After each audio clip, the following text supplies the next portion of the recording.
નમસ્કાર દર્શક મિત્રો, ગુજરાતની સમાચારમાં આપનું હાર્દિક સ્વાગત છે। આજે અમદાવાદ શહેરના લાલ દરવાજાથી આગળ જે રાખવામાં આવ્યો હતો અને શું છે મામલો, વિરોધ પ્રદર્શન શા માટે રાખવામાં આવ્યો હતો તેના વિશે આપણે વાત કરીશું। હતું એટલે આખો મામલો શું પ્રોટેસ્ટ હતો? આજે પ્રોટેસ્ટ એક અમારું મૌન રેલી હતી, જે અમે કમિશનર સાથે પરમિશન સાથે વાત કરી હતી કે મૂળ જે બંધારણ અને યુસીસી બંધારણના જે અમારો જે વકફનો જે એક્ટ બનાવવામાં આવ્યું છે એના વિરોધમાં છે કે આ અમારા બંધારણીય અધિકારો જે છે, મૂળભૂત અધિકારો જે છે એનો હનન કરે છે અને એના વિશે અમે આખા ઇન્ડિયામાં 60 સિટીમાં અમે આ પ્રોટેસ્ટ મૌન રેલી રાખી હતી।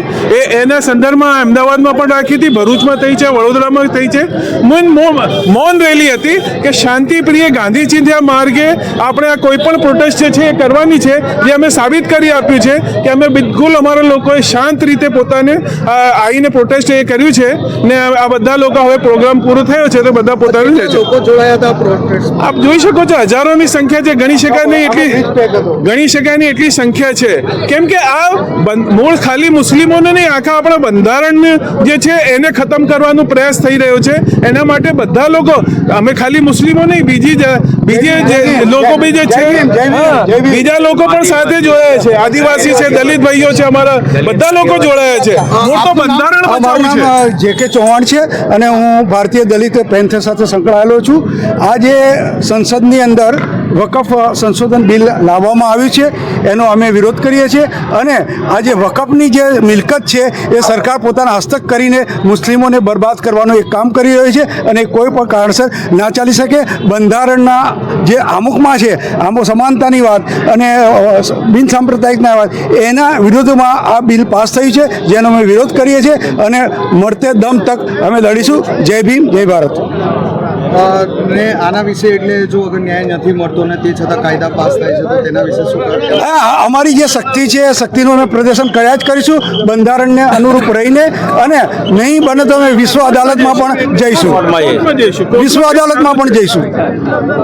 નુપુર કેવી બંધ થઈ ગઈ બોલતા, નુપુર શર્મા કેવી રીતે બોલતા બંધ થઈ ગઈ? એ વિશ્વમાંથી કંઈક અવાજ ઉઠ્યો એટલે અહીંયા આ લોકોને મોદી સરકારને ખબર પડી એટલે એને સંતાડી દીધી। એક રીતે કહ્યું જાય કે નાગરિકોને એટલે બાજુ પર રાખીને જે વાતો, ઘણા કાયદાઓ પસાર થઈ રહ્યા છે દેશમાં, અવનવા આવા કાયદાઓ પસાર કરવામાં આવી રહ્યા છે અને વિરોધો પણ થઈ રહ્યા છે, તેને લઈને શું કહેશો? ચોક્કસ આ સરકાર છે ને પોતાની મનમાની કરીને સંસદની અંદર પોતાના પરિબળના જોરે એ બિલો પાસ કરી છે। આજે પાસ કર્યું છે, આવતીકાલે એ બદલાઈ જશે। સરદાર સ્ટેડિયમનું નામ એમણે આજે રાખ્યું છે, પણ જ્યારે સત્તા બદલાશે ત્યારે સરદાર સ્ટેડિયમનું નામ પુનઃ આવશે જ।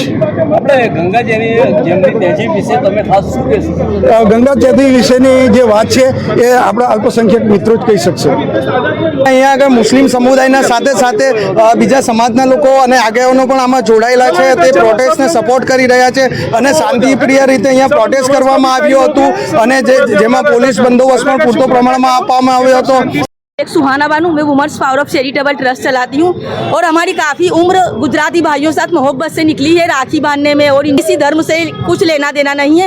लेकिन आज जो ये रैली निकली, ये वक़फ़ के लिए, काले कानून के लिए निकाली गई, क्योंकि मुसलमानों पर बहुत ही अत्याचार हो रहा है। हमने भी यहाँ पर खून दिया है, हमारे बुजुर्गों ने यहाँ पे अपनी जानें देकर, अपना माल लगाकर गांधी जी के साथ इस देश को आज़ाद कराया। फिर मुसलमानों के साथ इतनी नाइंसाफ़ी क्यों? मैं आपसे ये कहना चाहती हूँ कि बताइए, सभी धर्म के लोग हैं यहाँ पर, फिर मुसलमानों की वक़फ़ पे सरकार की गंदी नजरें क्यों? क्योंकि गुजराती भाई ये बड़े बड़े मंदिर उनके भी हैं, जैनों के बड़े बड़े मंदिर है, फिर मुसलमान की मिलकत क्यों मांग रहे हैं? और हमारी शरीयत बदलने की बात है। हमने कभी कहा है कि इधर पूजा ना करो, इधर ये ना करो, हमने कभी किसी से कुछ नहीं कहा है। हम मोहब्बत से रहते हैं, हमें किसी के साथ कोई विवाद नहीं है। फिर हमें अजान के लिए, हिजाब के लिए क्यों परेशान किया जा रहा है? देखिए, ये बात तो सभी जानते हैं कि हर भाई नॉनवेज खाते हैं, लेकिन फिर भी 2 दिन पहले कड़ी के अंदर 2 मुस्लिमों को जलाया गया और मुसलमान चुप है, आज भी चुप है, क्योंकि हम चाहते हैं कि मोहब्बत से जो काम हो जाए वो नफरत से नहीं होना चाहिए।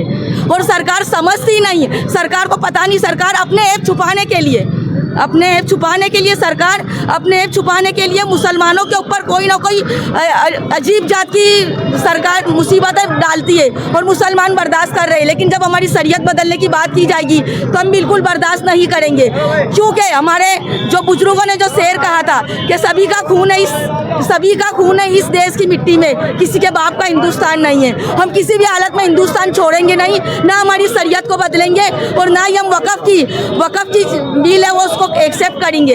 हम यहीं रहेंगे और इंशाल्लाह मौत तक लड़ेंगे। अगर हमारे को इंसाफ नहीं मिला तो इसी तरह रैलियां जमा होती रहेगी, इसी तरह हिंदुस्तान में भीड़ लगती रहेगी। अस्सलाम वालेकुम। देखिए, ये आज हमने ये धरना रखा था, उसमें काफ़ी तादाद में मुस्लिम महिलाएं आई थी, मुस्लिम मर्द आए थे और गुजरात हित रक्षक समिति और NGO सारी तंजीमों ने मिल के प्रोग्राम रखा था।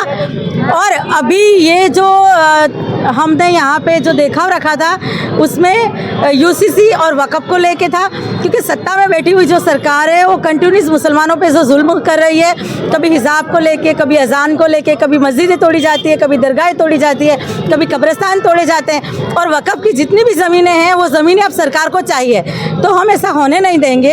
और UCC के कानून को लेके जो बात कर रही है सरकार कि भाई हम शादी किससे करेंगे, अरे मेरा बेटा है, मेरी बेटी है, मैं चाहूँ उससे उसकी शादी करूँ। सरकार कौन होती है बोलने वाली कि आप आपकी खाला के बेटे से शादी नहीं करेंगे, कि मामा के बेटे से शादी नहीं करेंगे, किससे नहीं करेंगे, वो हमारा निजी मामला है। हम किससे शादी करेंगे, कौन सा बच्चा एडॉप्ट करेंगे या नहीं करेंगे, किसको तलाक देंगे, किससे महल लेंगे, किससे निकाह पढ़ेंगे, वो हमारा मसला है। सरकार की दखलगिरी बिल्कुल नहीं चाहिए इसमें।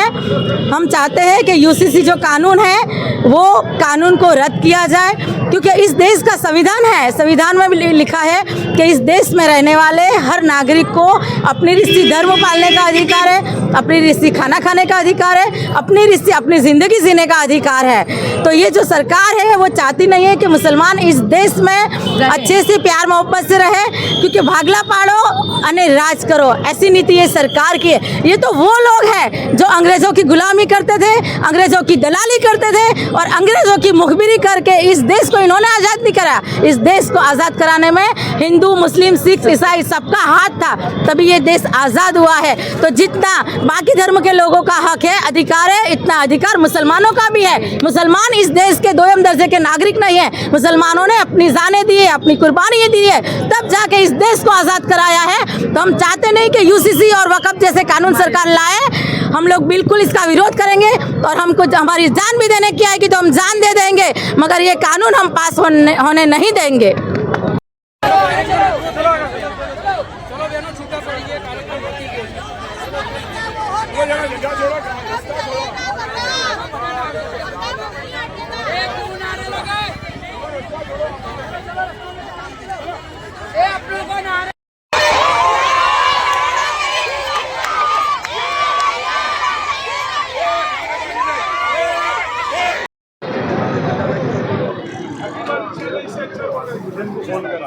आसिफ हुसैन ने मेरे को बताया परमिशन है।